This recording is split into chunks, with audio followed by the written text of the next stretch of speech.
Hi everybody. This video is for people that have a descriptive brand, unfortunately, and are trying to decide what to do about it and whether they're going to be eligible for any kind of protection for it or not. It would have been better if you had selected a distinctive brand, not a descriptive one, but clients are what they are and they come to me in this situation or that situation and we play the cards we're dealt. So what I'm going to show you now is what to do and how to address the situation when you want to try to obtain protection for what is arguably potentially considered a descriptive brand. 3, 2, 1. Hi everyone. So the reason we're here is because this video is going to be about what happens when someone wants to try to get a federal trademark registration on a brand that they already have, that they don't really have a choice about anymore, that is likely going to suffer from a rejection based on descriptiveness. It's not a good position to be in, but a lot of my clients come to me long after they have an established brand and they can't change it, and they chose unwisely at the beginning, and let's at least try to get them some kind of protection as opposed to the nothing that they have right now. I chose a specific brand that doesn't exist so as to not insult anybody. The brand that I have been faced with, I work with a lot of different podcasters, and I'll just make up a fake one called Ireland Politics Radio. Let's say there's a podcaster who wants to or has an existing brand for a podcast related to politics in Ireland, and they've chosen the name, unfortunately, of Ireland Politics Radio. So having said that, here are the reasons, at least part of the reasons why this is overly descriptive. Um, it's a podcast, and it discusses politics in Ireland. That is not distinctive at all. That is extremely descriptive. And the fact that it says radio rather than podcast is not any kind of exculpatory or gain or advantage whatsoever. They're close to synonymous. We're not going to get out of this one. So there are instances, though, where a person still wants to try for some form of federal trademark registration anyway. I don't like doing this. I always warn them that there's a good chance we could lose, but there are steps that we could at least try. One of the things I might do for a client like that is to first search on other podcasting brands. And the way to do that is by searching the Federal Trademark Database and include in the search terms within the identification of goods and services, use the word podcast or podcasting, something like that. And in this case, my search turned up more than 1,300 different marks, a lot of which do not have a registration, as shown here, that they're just applications. They have not yet gotten a registration number and may never get one. But what I was trying to show to my client is, please look at these brand names: Virtuous Hearts, Mundo Hacker, Triflin But True, Tuesday Night Dynamite. These are distinctive brands that are protectable. Backyard Footy, Copper Giants. These are distinctive brands. They are not descriptive. My client who has the brand Ireland Politics Radio needs to learn from these other people who are also competing for a trademark registration just like he is. They need to make more of an emphasis on distinctive brands, not descriptive.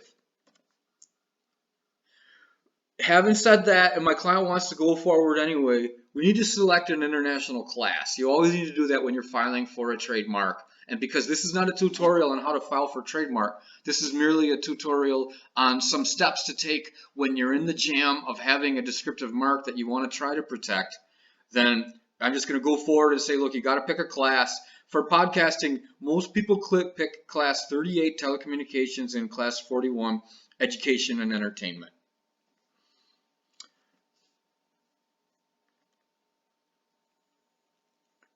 In making their applications themselves, a lot of my clients have a tendency to only use very short identifications of goods and services. This is going to make it difficult for your application to survive a challenge, and probably is not a good and accurate assessment of your business model and all the different ways that you hope to make money from this podcast mechanism. Err on the side of a lot of words. Do not use 1 and 2 word identifications of goods and services. It's going to really handcuff you later on when you try to assert the trademark. This is an example of a podcasting mark on an image. You can see the image here, Perform Media. By the way, not the words Perform Media, the image Perform Media. Look how much they put into their identification of goods and services. A lot. People need to build out their IDs a lot more than what I see when they first come to me. These are all available to anybody who wants to search the trademark database. You can read everybody's ID of goods and services. It becomes public the moment they file it. And you can learn a lot from reading what's been done by other successful trademark applicants in your field. Arguably, you can teach yourself what an attorney would do for you. So I counsel my clients to please err on the side of long identifications of goods and services, accurate. Don't speculate and claim to be in businesses that you're not in, but grab some length.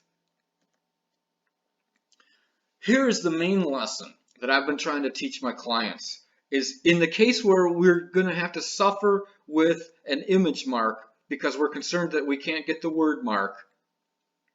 One of the things that I advise my clients to do in trying for an image mark is to choose an image in which there's a lot of art, a lot of color, a lot of shapes and different artistic elements, and the actual brand is very small within that image.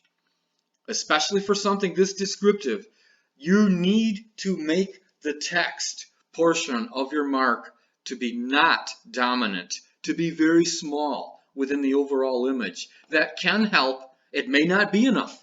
You may still not get the mark even if you do this, but it can certainly convince an examiner, a trademark examiner, what you're trying to get registration for is the art, of which the actual text of your brand is a very small part.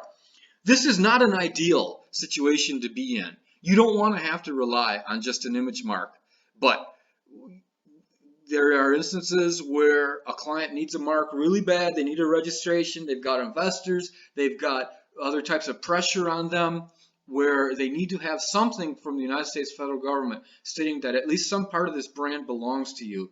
Such a piece of paper can be a really big help.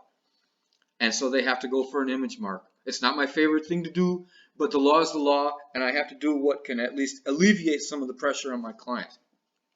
These drawings I just made real quick. I made them less than 4 minutes ago. They're just meant to show a rough approximation of a shape of any image. Who knows what, who cares what. And that the text inside of that image is not dominant at all. I estimate that it takes up less than 6% of the entire image. Here's how not to do it. If you want an image mark and you're trying to get around the fact that you've got some descriptiveness problems, here's what not to do. Where the descriptive text is practically the whole mark, at least above 90% of the image, potentially more. It's hard to say how much. This isn't going to work. You're not going to get the mark this way. You're not going to get the registration this way. So I hope this has been of some help to you. Let's just go back and repeat a couple things. Do a search. Look at what other people in your industry are doing. See what kind of podcast brands they've come up with, and see if you can't live with yourself in some way that your registration and your brand are on something other than what your product is and does. Like the example of Apple or Amazon or Google, all of whom chose words for their brands that have absolutely nothing to do with the products or services offered. Yeah, it does make it harder for people to find you. And harder for you to buy keywords, and harder for people who want to know about Ireland politics. They probably won't search on your brand. You'll have to include your information about Ireland and politics in the metadata associated with your podcast and in other search terms. It just may not be possible to have that be in your brand. But that's what metadata is for.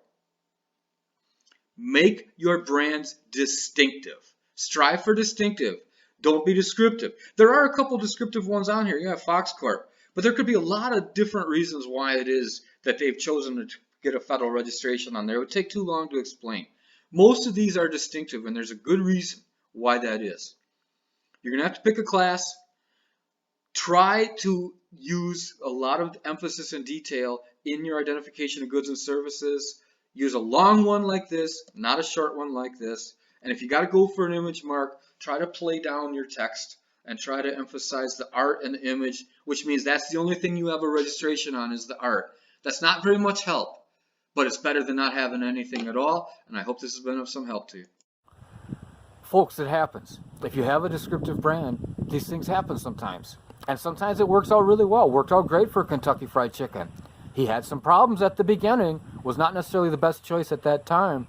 Clearly, as we all know, that company overcame that. And you can overcome it too. It's not that descriptive brands are bad or wrong or that you've done anything wrong. It's just that they're not protectable under the law. And you need to take whatever steps you can to hold on to your brand protection, especially if you spend a lot of money, time, and effort in building out that brand. Thanks for watching. Let me know any other topics you want me to discuss. This YouTube channel is to help you. This is for information. I want to hear from you and I want to know what things are on your mind.